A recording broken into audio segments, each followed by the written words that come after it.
कराची, हैदराबाद और दादू डिवीजन के इंतखाबात की मुस्तनद खबरों के साथ सबसे बड़ी कवरेज का एजाज भी बोल को मिल गया। बोल नेटवर्क ने तमाम रिकॉर्ड तोड़ दिए। सुबह से लेकर रात गए तक बल्दियाती इंतखाबात की वोटिंग से लेकर नताइज तक आवाम को सबसे पहले आगाह किया। सोशल मीडिया पर भी बोल न्यूज के क्लिप शेयर होते रहे।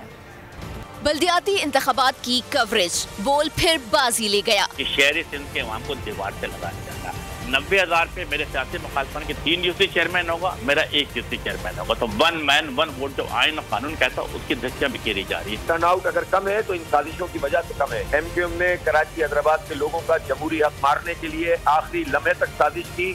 जमात इस्लामी ने उसका आखिरी लम्हे तक मुकाबला किया। सबसे बड़ी न्यूज टीम, सबसे बड़ा पैनल, सबसे बड़ी रिपोर्टिंग और कैमरामैन टीम के साथ बोल ने बल्दियाती इंतखाबात से मुताल्लिक पल पल की खबरों से नाजरीन को आगाह रखा। कराची में बल्दियाती इंतखाबात के हवाले से आपको अहम खबर देंगे।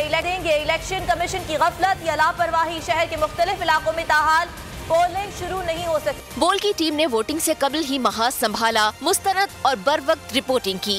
लेकिन वोटर्स को उस तरह निकालने में फिलहाल पार्टी जो है वो कामयाब दिखाई नहीं दे रही इस साउथ के अंदर। मैंने अपनी पूरी जिंदगी में इतना ठंडा इलेक्शन जो है वो नहीं देखा। 5,000 से ज्यादा जो है पोलिंग स्टेशन कायम है, इक्का दुक्का शिकायत मसूल हो रही है। बोल न्यूज ने शाम 6 बजे इंतखाबात के हवाले से गैर हतमी गैर सरकारी नतीजा भी आवाम को दिखाया, जबकि 1 यूसी के मुकम्मल नताइज भी सबसे पहले नशर किए। बोल न्यूज ने अपनी रिवायत बरकरार रखी। सिंध में बल्दियाती इलेक्शन का पहला मुकम्मल नतीजा सबसे पहले बोल UC number 30 ward number 2 chairman vice chairman की नशिस्त पर PTI ने मैदान मार लिया है। सोशल मीडिया पर भी बोल की धूम, लोग बोल की क्लिप्स ही शेयर करते रहे।